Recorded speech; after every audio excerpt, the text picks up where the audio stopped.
Hi friends, நான் வந்து இன்றைக்கி பூஜை பாத்திரம்லாம் வந்து கழுவி சுத்தம் பண்ணிட்டு இருக்கிறேங்க. இந்த மாதிரி வந்து நீங்கள் கழுவுற பூஜை பாத்திரத்துக்கு வந்து நீங்கள் எந்த மாதிரி பொருள் எடுத்துருக்கீங்களோ அதை வந்து பார்த்தீங்கன்னா பேஸ்ட் வைஸ் எடுத்துக்கோங்க.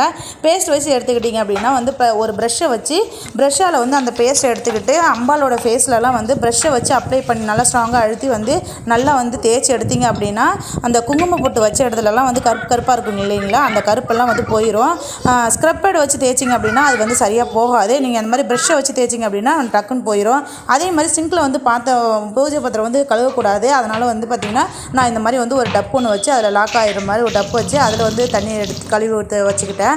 இப்போ வந்து தண்ணியை வந்து ஈஸியாக நல்லா அதிலே ஊற்றிக்க முடியும். கழுவி பாத்திரமும் டப்புலேயே போட்டுக்க முடியும்.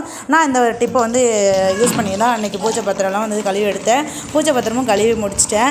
எல்லாம் வந்து நல்லா பளிச்சுன்னு கழுவி எடுத்துக்கிட்டேங்க. இந்த டிப் வந்து உங்களுக்கு பிடிச்சிருந்தது அப்படின்னா நம்ம சேனலை சப்ஸ்கிரைப் பண்ணி லைக் பண்ணி சப்போர்ட் பண்ணுங்கள்.